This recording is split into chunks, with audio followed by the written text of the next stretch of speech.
Right. What's your code? 075652. Oh, yeah. So, you beauties. 4 years ago now, you invaded the front of Pride in London Parade with a coffin and chased off LGBT UKIP, a legitimate political party. It's a bit extreme, isn't it? I mean, I think it is extreme, absolutely, but it's just one of many extremities that was present at that event. So UKIP was one of many things that was wrong with the entire procession that happened. The main thing, obviously, was the growing commercialism of Pride and the delegitimization of actual safe spaces and the rampant homo-nationalism which existed throughout the entire event as well. The performance of nationalism, of ciscentricism, of commercialism. It was just, UKIP was just a kind of another rung in the ladder, so. Amazing. Can you explain briefly those words, those 3 words you said? Yeah, so homo-nationalism, I think, is the most important one to consider in the context of Pride, especially in the UK. Homo-nationalism is the idea of LGBT identity being endorsed for national projects, so for state projects. So one of the best examples of that, I guess, is with the Red Arrows and BAE Systems flying the Red Arrows over with the UK Air Force in 2015 or 16. That was the year later. So 2017. 16. 16. Yeah, in 2016.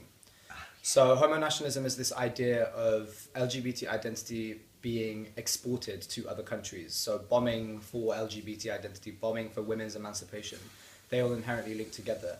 But homo-nationalism is also a way to define the self as being more progressive and create the binary of the other and the self. So, you know, Pride and the presence of the military at Pride is to sort of justify Britain's existence as a liberal, Western, Occidental entity, and the Middle East particularly because obviously most of the military campaigns are happening in the Middle East most excessively, is the other, the regressive other, where everyone is sexually perverse and restricted and oppressed. And it's this sort of binarization of creating a good and a bad, using LGBT identity to justify the West and its actions as good. And that is obviously enforced with the military-industrial complex.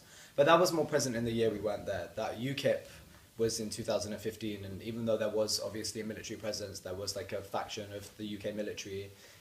The bigger issue we had was more to do with, obviously, the commercialization of Pride, so the presence of banks. I mean, as a queer person, I don't really think a bank is someone who, or something which is going to emancipate me and liberate me from the shackles of my oppression. Be leading the parade. Yeah. Or what? Or should be leading the parade. Yeah, exactly. And what about, what unpack the concept cis?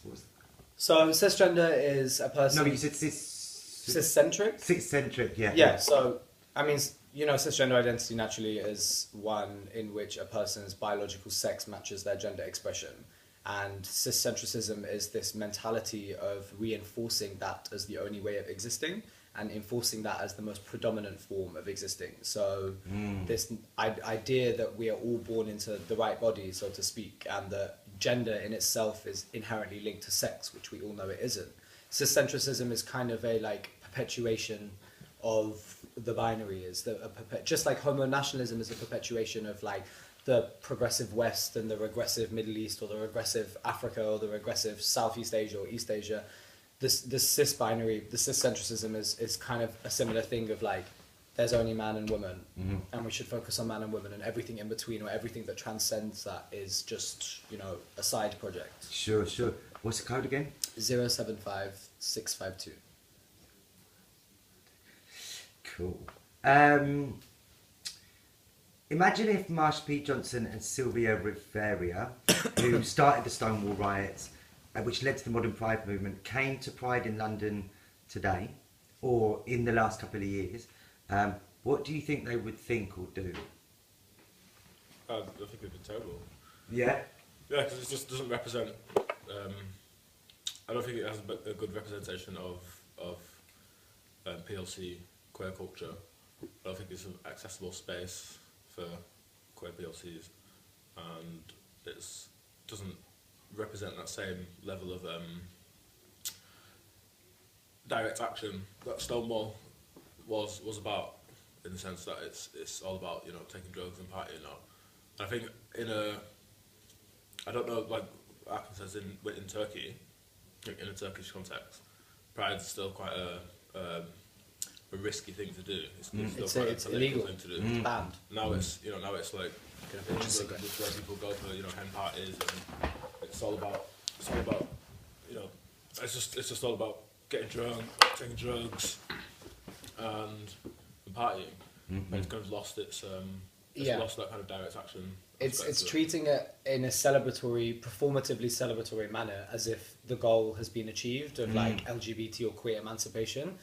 I think it's very premeditated, extremely premature for anyone in this country to assume that we have a right to celebrate where LGBT individuals' rights are. 1 in 3 trans people in this country have experienced homelessness.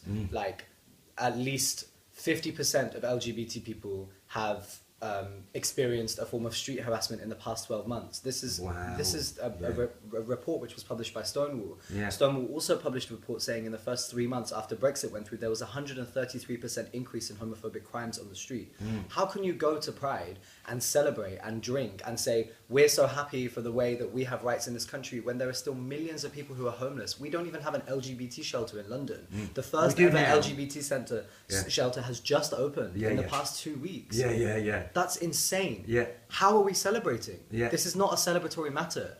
We still need to revolt. We still need to resist. So I think if Marsha was here, if Sylvia was here, both of them would say, why are you celebrating? Why have you got that bottle of Bacardi from Sainsbury's in your hand? You should have a fucking stone in your hand. Yes. Do you know what I mean? Yeah, exactly. So I think that it's a way for people to, and I think it's a way for corporations to relinquish their guilt about the fact that they perpetuate the heteropatriarchy. But to involve themselves in Pride once a year is a way to say to themselves, well, look, we did our bit. It's a little diversity gain. It's a diversity hire. It's nothing better than just a form of tropism in action. It's embarrassing. Well, I guess that leads on. You've answered the kind of half of the next question, which it was, do we need bricks now we have queer freedom? Obviously, I'm being sarcastic. If so, who would you chuck it at and why? Who would I chuck a brick at?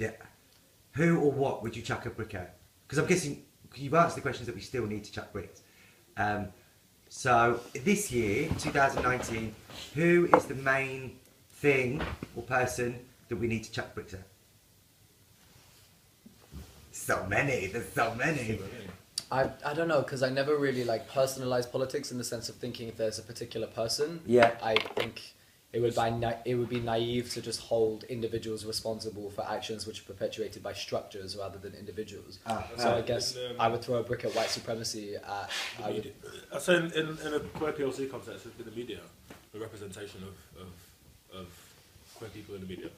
So the media is both a symbolic symptom of the wider infrastructure of white supremacy. I think the mainstream media is, but I don't think all media is. I think there's a lot of independent media, and I think there's a lot of independent advocates. I think for me, Dan, it's like more about focusing on who I should praise rather than who I should throw a brick at. It's who I should throw flowers at, who I should throw a rose at. Because I think it's important for us in the times that we live in to not focus on the people we hate, but focus on those who we love. Because those who we love are the ones who don't have platforms and don't have opportunities to empower or speak. And once they do, once they are given that opportunity, or once they give themselves that opportunity, it's our responsibility as queers to perpetuate that. So I'm going to flip that question and say, rather than throwing a brick, I would give a rose to Travis Alabanza, I would give a rose to Munro Bergdorf, I would give a rose to Alok, I would give a rose to people who I believe deserve the time and the attention to be fighting and liberating us as queers and perpetually,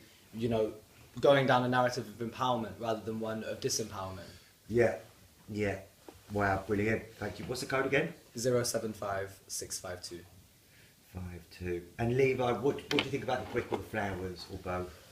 Yeah, I think it's the same thing. It's about celebrating the people that are actually on the front lines, or the people who are actually subjected to the most, you know, discrimination and oppression because of what's going on at the moment.